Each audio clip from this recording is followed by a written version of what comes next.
Hello. Hello, Suresh. Hi. I'm making an interview with Suresh here at his yoga studio. Dr. Kjerrumgaard told us that part of the Ayurvedic treatment is good to do yoga and for combining the body and the mind. So maybe you can tell a little bit about how it's good to do yoga as a part of the treatment. Yeah. First of all, yoga is not a treatment. Yoga is a life practice. So if you do a treatment, it's usually not connected to your life. Right? You take medicines as something you do separate from your daily life things, like interacting with people, interacting with life things, emotions. But yoga is a life practice. When you change your life, your problems are over. When you are at more ease with your life, there is no dis-ease. Okay. So yoga is to bring ease, not to cure the disease. Okay. So when the ease comes into your life, your disease disappears. Okay. That's the concept of yoga. Okay. So that is why I said it's not a treatment of the disease. It's a practice to bring ease. Okay. That comes in every aspect of you. Ease in the body, ease in your mind, ease in your emotional state, ease in your energy, ease in your interactions with situations and people, the world outside, and the interaction with yourself. So an interaction with yourself, when it changes, how you relate to your body, how you are connected to your body, how you feel with your mind, how is your situation with the mind, how are you dealing your emotions, how are you connected to your memories, and what is your content, that means your knowledge, that makes all the aspects of your life, how you connect to your life. Right? I connect to things outside with my concept. This is right, this is wrong. Right? This is good, this is bad. So it's my inner knowledge that makes things good and bad outside. What is good for me is not good for another person. So the thing outside, whether it is good or bad, it depends on my eyes, how I view it. Right? So it comes from my knowledge of good and bad. When I change that, the bad things become good. Okay. So there are no good and bad anymore. Yeah. Okay. So that's a spiritual knowledge. Yoga is a spiritual practice, not a religious practice. It's a spiritual practice. Yeah. So connected to the spirit of things, the essence of things, in me and outside. That is yoga. Yoga means the connection. Yeah. Okay. So the question you asked, like how can yoga help the Ayurveda treatments? I think I have answered that. Yeah. Okay, so you say that yoga is a spiritual practice and not a religion.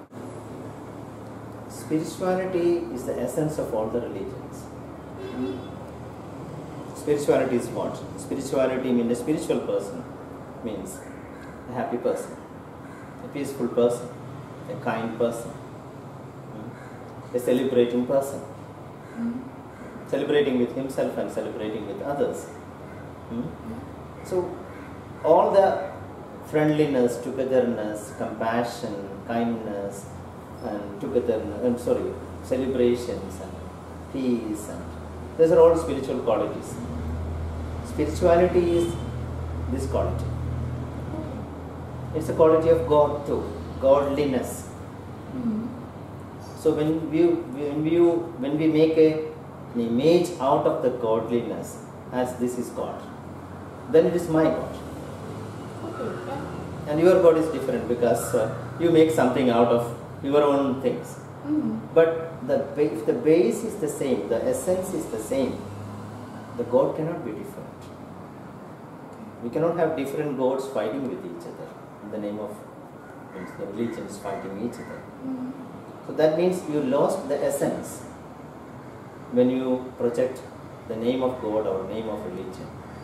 And then you fight with another religion. Where is this friendliness? Where is this compassion? Where is this togetherness? Where is peace? Where is happiness? Where is love? Right? If you are fighting in the name of religion, without these things there, if these things are there, there is no fight. There is no need to fight between two religions. My God is better than your God. How can we say that? Yeah. No? How can we say my peace is better than your peace? My love is better than your love? Then it is not true love or peace. Yeah, it sounds like instead of religion, it's going to be more personal cause. So it's something inside you instead of exactly. spiritual practice and religion. Yeah. Spirituality is your development. Yeah. The more spiritual means it's your development. It's not how you look out, what religion you belong to, what God you are projecting. It's not that. How you are presenting yourself as a human being. Yeah. That makes the spirituality in a person. So spirituality is more of a personal thing, individual thing.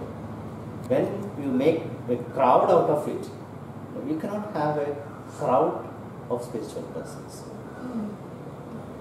The crowd is looking for something else. Yeah. So that makes a religions. All religions, I am saying. Yeah. This or that, I am saying. Any distinction there. Oh, okay. So when you say when you practice yoga like a lifestyle, you're going to be more calm and you learn yourself more. Exactly. Yeah. Okay. So yoga is based on a spiritual knowledge. There is no shortage of any spiritual knowledge in the world now. It is available everywhere. Right? Spiritual knowledge is not new. But how to develop that? How to make it into my life? How to bring it to my life? You need a practice for that. All the religious practices nowadays are separating people more than uniting people. Yoga is a practice which unites you with yourself, one with oneself. And if a crowd of a group of people who are connected to oneself, every one of them, that's a group of individuals. It's not a crowd anymore. So yoga brings the individuality, the uniqueness in you, brings it out. So you are a group of free people, not a crowd who are depending on each other for safety, togetherness. You get what I'm saying? Yeah. So is it clear? Yeah, of course. So yoga brings that. Yoga means the union. The word yoga means the union, coming together, uniting with oneself, and then uniting with others. Yeah.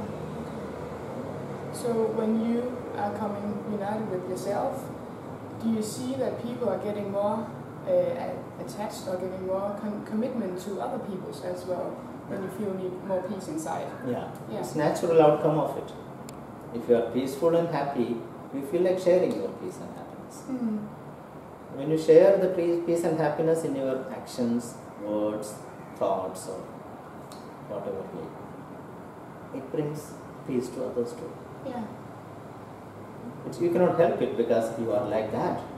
It's kind of overflowing from you. You cannot contain that peace. It's immense peace, immense happiness. Yeah. So you just feel like sharing with people, not looking at is the person belong to my religion or is belong to my country, or it doesn't matter because it just comes out. Yeah. So what type of yoga do you practice here? It's a traditional yoga. Traditional means the tradition of yoga we don't know when it started. Okay. Because even though we said the principles of yoga are there in the Vedas and things, but yoga was there before. Okay. Because yoga was a life practice. Yeah. The books came after that. Putting down the information in a book doesn't mean that it started with the book. No, that's right. The information was before the book. So somebody compiled it, that's all. So the compilation of yoga, if you don't know, we still debates on how long it is, how long it was before. It was around 4,500 years before the first book on yoga came. It's called Yoga Sutras by a master called Patanjali. It's a condensed yoga principles and practices. Still the best book, the most authentic book on yoga. Okay. So we are following that, the traditional yoga. Yeah. Okay. And the practices that are authorized by generations of people, thousands of generations of people who are doing this. So this is a proven practice. Yeah. Okay. So still it is proven, it's needed, and it's an authentic practice, authority. Yeah. So the book is an authority and the practice is an authority. So you don't need any more styles to do that. No. It's there in the traditions, everything is there. Yeah. But why should there be style? Yeah. So it's no style, it's traditional, pure, simple. Okay. But when you practice yoga, you use your body and do, but how do you feel that inside? You know, how do you combine those things? It may be difficult to explain, but yeah. When you look at somebody who is practicing yoga, you can see only the body. yeah. That is why we say we practice with the body. But one who practices sees not only the body. No. He sees the breath moving in himself. So breathing is called, it's a bigger subject to talk about, but anyway, the breathing processes are called pranayama in yoga. Prana means the life energy. Pranayama means moving, regulating, flowing, the right life energy. So one person who is doing the practice with the body is breathing in the body. So the energy movement is in the body. And when he practices with the body, when he bends to the side, is he aware that he is bending to the side? And he is aware of the body position, how the body is feeling there, how the flows are there, how his breath is there, what he is thinking there. Then you cannot see that. No. But he is feeling it, his mind is involved. Yeah. And maybe sometimes the emotions too. And the deeper energy flows too. So it's a deeper practice. It's not something that you look at and see. There are a lot of things one cannot see in the practice. Yeah, that's right. But when you look at only the body, it's a body practice. Then it's not yoga. No.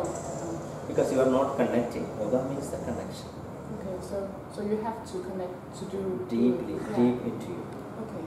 So all this, the body practice is only one of the aspects of yoga called asanas. There are a lot of different aspects too. Yeah. Okay, and when we talk about the yoga is a lifestyle practice, then you can combine with the Ayurvedic treatments. But you talk about that the yoga is also an old tradition, Vedic tradition. How can you combine those two? Because yoga and Ayurveda came from the same tradition, as you said, the Vedic tradition. The same principles there. Because in Ayurveda, the Ayurveda is not looking at your disease. It's looking at you as a person. And see what is imbalance in you. You know, the doshas and things. No, what is what is the imbalance of the energy in you? And doing something to balance the energy by which your disease disappears. It's not like the modern medicine. If you have one problem, treating that problem alone and curing the disease is not the way of Ayurveda. It is the same way. It is bringing balance in your energy so that you can be more settled, peaceful in your energy, and the disease disappears. The same thing. Yoga is doing the same thing. Balancing you and bringing you into a clearer state of mind and body and memory levels, deeper levels, knowledge levels, so that you change as a person. When you change the person as a person, the older things disappear.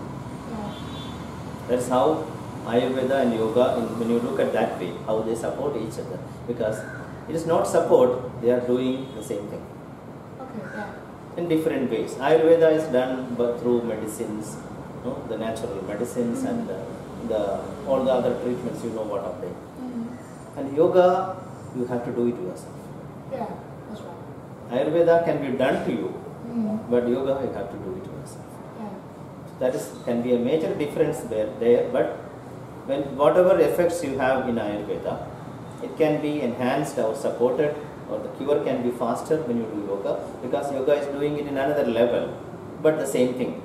Okay, yeah. But when you continue after your treatment, if you continue with yoga, whatever benefits you got from Ayurveda as a changed person you are, that can be continued and enhanced and developed through yoga practice. Because you cannot continue to take medicines all the time. It's only for some period. So the benefits can be sustained or improved by the yoga practice when you do it as a practice only. That sounds really good.